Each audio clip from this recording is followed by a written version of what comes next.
Morning, everyone. Again, or rather, I think it's almost afternoon now. I think the last panel was very interesting. It made my life a little easy, and I'm going to try and answer one question which Sudhir asked there in the very end, as to what we can do to unleash more growth and find more opportunities. What I'm going to do in this short presentation is I'm going to just take you through very few information tidbits first about how the market is right now in India. And then from that point onwards, we'll talk about what is happening in the global markets, what are the geopolitical tensions which can shape and which can possibly affect aircraft leasing and specifically aviation in the Indian market. And then thereon, I'll try and answer very briefly so these questions also, because that is very close to my heart. So let's start and see what's really on my mind and on our minds. We have heard a lot since yesterday about the statistics, the growth, the market, etc., and I think we also need to look at maybe try and do a little bit more plain speak and try and understand that while these statistics are very impressive. And just for context, why I have taken this is because 1999 is when I started my career in aviation. Then from there till 2024 till last year, this is what we have seen in Indian markets now. I'm sure all of you will agree who have been flying through Indian airports that everyone is flying, there is like so much rush at the airports, flights are packed, everyone wants to get somewhere. So that's all great, and this industry here is trying to support that through a whole ecosystem of MROs, OEMs, aircraft financiers, and leasing, which is trying to provide airplanes to this market.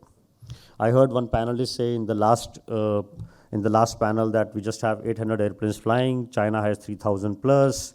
It'll take us time to get there. That was, I think, the very last comment, and I agree. But I think the challenge is that what the Indian government can do, and also I think what are the areas which could impact it. I think one of the things we should look at in context is what are the growth drivers, obviously. A lot of us in this room are part of this growing middle class which has been flying.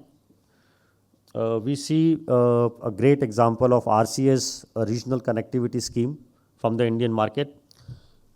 I think Star Air CEO Simran was here yesterday. I met him briefly, and that is actually a great example of how RCS has benefited the Indian industry, where the small cities have been connected very well. And then the infrastructure development, obviously. I remember, a few years back when I was flying through airports across the world, we used to look at those airports and we used to think, why we can't have airports like that back home in India? And frankly, now when I fly overseas, I actually think why the airports there are not more like the ones in India. I see it the other way around now. And I heard Satyendra say in the morning that he spoke very well about the architecture, the steel and the glass of the airports. And I agree with him. But having said that, I would still have this any day than flying in the old airports. When I started my career, one of the airports I worked in was in HAL, Bangalore, Old Airport Road. I don't know how many of you have had the pleasure of flying through that airport, but what we have today in the new airport in Bangalore and the new terminal, you won't believe it if you see those old airports.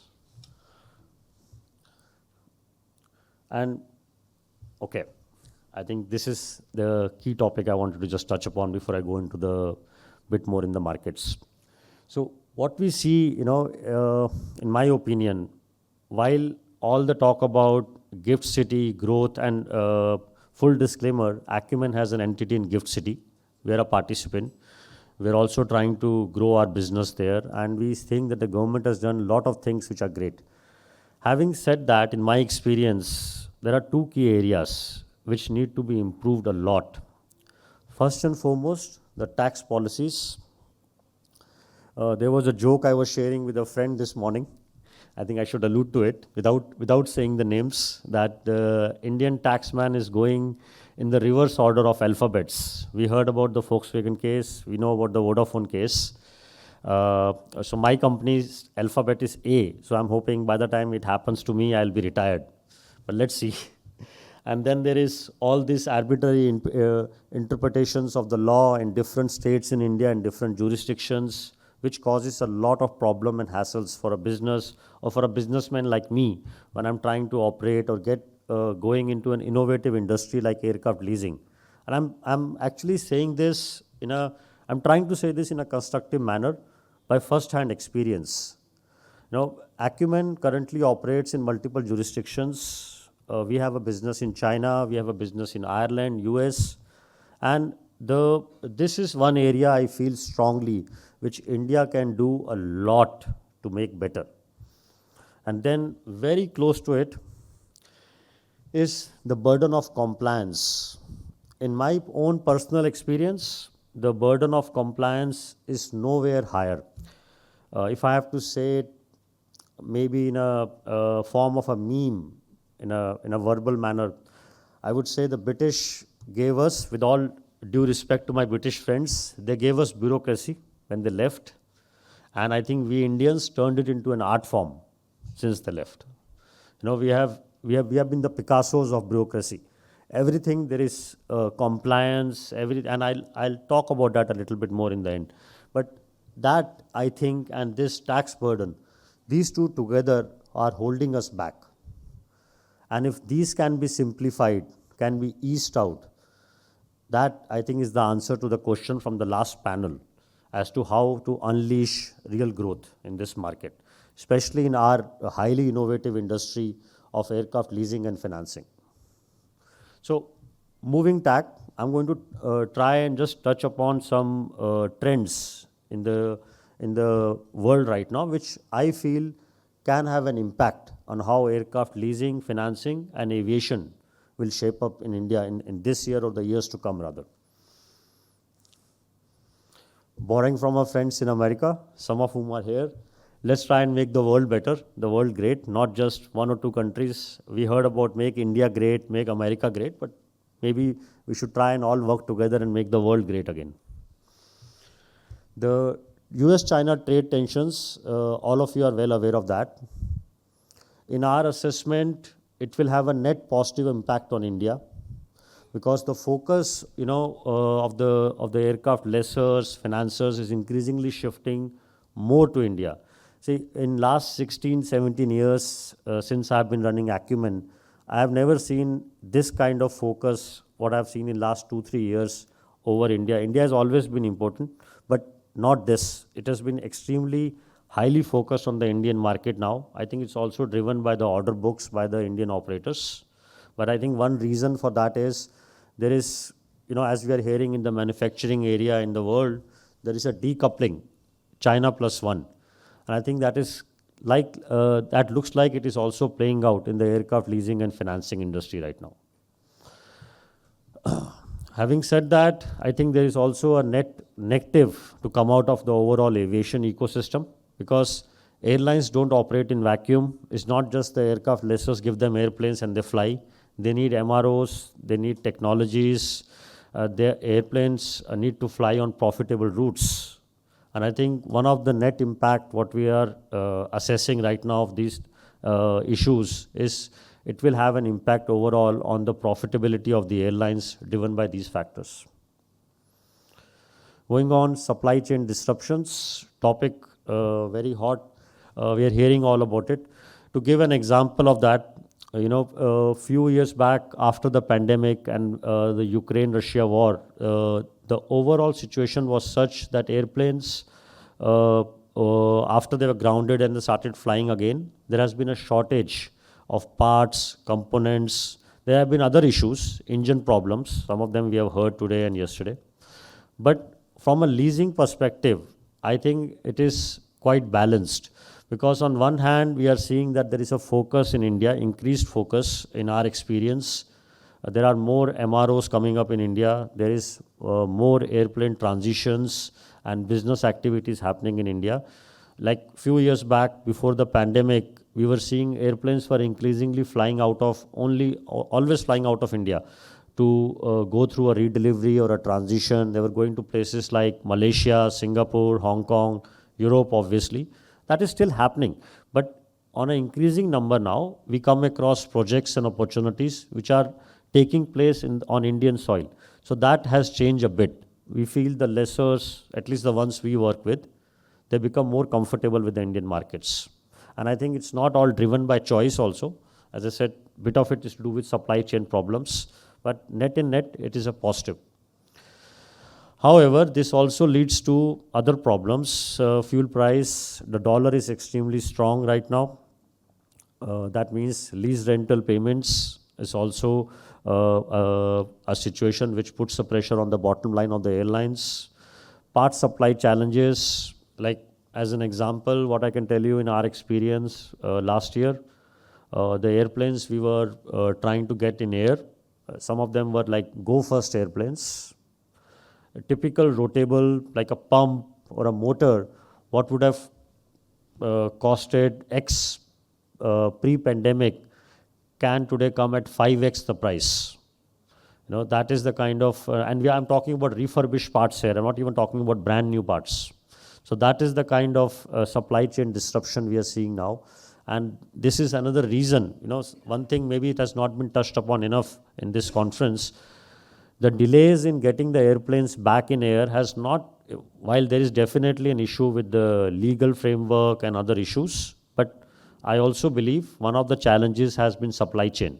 You know, getting parts on time, getting the support system network working in time, that has been a challenge as well. Now, the impact of this, again, the overall geopolitical dynamics, what we are seeing with the protectionist measures, we're hearing about tariffs. I think from a leasing perspective for India, again, it could be a net positive. India is considered a stable jurisdiction. It's considered a friendlier jurisdiction to our friends in the Western Hemisphere, in Eastern Hemisphere mostly, and in Southern, Northern as well. So we see that India will continue to attract global capital. That basically means, and you know, it's no coincidence that the operators in India are able to place such big orders, which are actually supported by various banks. We saw an example of 2 deals, big deals, which have been carried out through Gift City, which have been financed by the syndication of various international and Indian banks. And then if you look at overall aviation again, like my feeling is it's still a bit negative due to the geopolitical tensions. The reason is the Indian MRO and support system, the OEM network, that needs help from all over the world to grow further. But if there are tariffs and trade barriers, if there are reciprocal tariffs we are hearing about, I mean, as an example, America put tariffs on India, India puts tariff back on America, it hurts business. It hurts businesses like ours. It hurts technology-based businesses where we need to grow. Environmental regulations, again, very interesting topic. I was in Dublin last month attending airline economics conference there, thanks to our friends in AE, TED and team. And this topic, this was the first time I was in that conference in 4 or 5 years where no one spoke about ESG. Maybe there was, I think, a panel or two, but other than that, that wasn't a focus right now.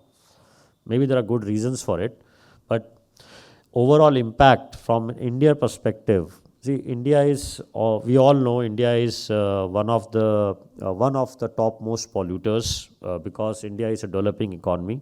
There are good reasons for it. But having said that, India is also highly invested into new technologies. India is making efforts in SAF. India is making efforts in putting together eVTOL systems and technologies. That, I think, overall, however, will have an impact, like the green lease we have been hearing about over last 1 year. That puts an additional burden on airlines. And if Indian operators are required to get into green leases, I think the cost of financing will go further higher up for them. And however, having said that, the overall effort on SAF electric hybrid aircraft, I know it is still a little bit away, but maybe some of you are aware that India already has a few eVTOL startups. which are already operating for the Indian Army. They are already delivering goods in the Himalayan ranges. And there are some which are testing last mile cold chain supply problems in the cities. Now, while it is maybe few years away, in my opinion, it will lead to a situation where the belly cargo space and the freighter operators in the Indian market will face competition with these eVTOL freight suppliers.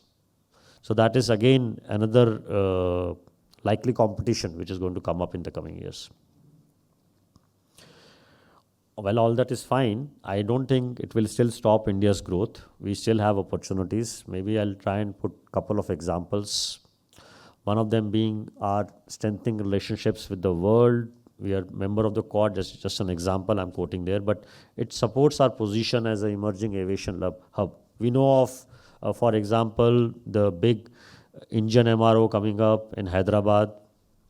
We also know that other OEMs have set up GCCs in India, in Bangalore, in Gurgaon, in other cities, and there is even more happening here. And then, obviously, the hot topic we have been hearing about since yesterday, Gift City and the initiatives around it. Now, while Gift City and the initiatives around it are great, I know since yesterday we have heard about the Cape Town Convention Act and what needs to be done, what needs to be made better. What I have tried to do, I've tried to summarize a few things here, now which I'm going to just speak about, what I feel is required from a policy perspective. And I think as a business practitioner in India and participating in India's growth story, I feel that this is something I have earned the right to speak about and maybe encourage some discussion also. Throughout my presentation, I mentioned a few examples. If anyone, after I go through the next slide, if you want me to quote you any examples, obviously I can't take names, but I'm happy to talk about compliance burdens, tax issues as a business practitioner we are facing, or where we feel the policy framework can be strengthened further. So, three things I feel which needs to be done overall. And there are many specifics around that. This is, in my opinion, as a CEO in India or a businessman, and there are many of you here who are in C-suite and senior positions, I think this is the biggest problem we have. And this is what I experience day in and day out when I do business in other jurisdictions. We have an automatic assumption that everyone is guilty. So if there are 100 of us here doing business, it's just assumed we are all guilty. We're all thief by association. And then there is a process built around it to stop the thief. But guess what? The thief actually gets away very easily, and maybe, with all due respect, is sitting in London or some other part of the world right now, enjoying his or her holidays, and it is us who are going through a compliance burden here. And it doesn't serve any purpose. It increases paperwork, and what it also does is it slows us down. The Indian entrepreneur who wants to grow their business in aviation leasing, financing, which is a highly nimble industry. And I'm saying this with a lot of first-hand experience because we run a company in Ireland and we see how nimble and fast things move, or even in US for that matter, But in India, we can't get things done fast enough precisely because when you approach the policy makers, or you're trying to get things done, or you see the rules around it, we are presumed to be guilty, and we have to spend a lot of time and energy in proving our innocence for no crime which we have actually committed. Simplified taxation, I think you must have heard about that since yesterday and maybe today morning a little bit. But please simplify taxation. I think I heard, and I frankly don't, I generally don't have names to name anyway, but I heard that in last 6 months, at least 3 lessors who are invested in Indian market have received notices from our taxman in different forms or manner. These are related to different matters, proving establishment. Now, aircraft leasing is not unique to India. I'm sure we all know that. Aircraft are leased out all over the world. And what baffles me is that why only our taxman, only the Indian taxman seems to think that there is something uniquely wrong with this whole structure. And why only here it becomes a challenge and a problem for us to resolve. Like this is a proven and established market. Aircraft securities, leasing, financing structures are same all around the world, almost same. There are maybe some minor differences. We see maybe Islamic finance in Middle East, and here and there are some structuring differences. But overall, the operating lease structure or finance lease structure is same. But only here we see a problem, and I think that is, in my opinion, one of the reasons GIFT or IFSC initiative has not been able to grow fast enough. And then my request, I don't know if there is anyone here who is a policy maker, but I'm hoping to meet them in the coming days again. And there are some of you who talk to the policy makers more than I do. Please give them this message. They should get out of our way. They should let us do what we are doing. One example which comes to my mind, which maybe many of you will identify with. In last 10 years, we have seen excellent highways in India, speedways. There's all these great super highways created. You can maybe travel in 2 hours from here to Meerut, Ahmedabad, Allahabad or somewhere, right? Now, I go on those roads. I'm going at 90, 100, 110, and every 500 meters or a kilometer, there is a speed breaker. And I don't know why. I just don't understand why it is there. Why are you giving me a speedway if you're not going to let me speed on it? So when we create a special zone to operate, please don't put safety walls around it. Don't build safety walls all around it to slow us down. What is happening is, because of that, the focus and the energy is spent only on filling the checklist and filling compliances. The focus is not on growing the business. The compliance burden and the regulatory burden is so high that it slows down the business growth. And one of the challenges for someone like us who is operating in multi jurisdictions, when we see this in Ireland or other countries, obviously when I speak to my investors or my investor clients, let's say I'm managing a few SPVs for them right now in Ireland, I can't look them in the eye and tell them, please come and set up here. Everything will be hunky-dory. It won't be. Because I know it will be not predictable. It will be subject to these problems. While back in Ireland, I don't have this. There is predictability. Sure, the taxman has a problem with me in Ireland. He or she will come after me. And I want them to if I've done something wrong. I know my time is up. Sorry, then I'll just wrap up in 2 more minutes here. But I just want to give an example. I don't know if, I know there are a lot of lawyers and our legal friends here who will be familiar, but some of you who are from the business community, more active business community like me, I don't know if any of you have ever received a tax notice in India or a notice for a scrutiny. And if you have ever received one in Ireland, as an example. So when I get one here, it comes to me, when I read it, maybe I should start shaking. It has threats. It is presuming I'm a criminal. And if I don't do this will happen to me. When I get one in Ireland, actually, sometimes I get an apology first, that maybe we have made a mistake. We want to ask you something. Is this right or wrong? Can you call us and talk to us?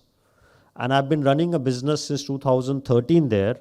I don't remember the last time I had to go into a head-to-head fight or an argument with sure, we have got tax notices in Ireland, in other jurisdictions too. But the process, as I was saying in the very beginning, is trust-based. They trust you to do the right thing. They give you the opportunity to fix things. They don't treat you like a criminal. And this is a problem. And again, even in Gift City, IFSC, my request has been that those kind of those chains are holding us back. They should be broken. Those shackles should be taken away. At least in there, as a sandbox, let it happen the way it should supposed to happen. That's my bit. If anyone has any questions, short and sweet. Thank you.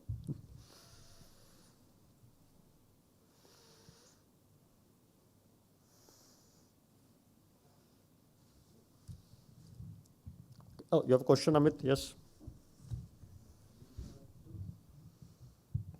Hi.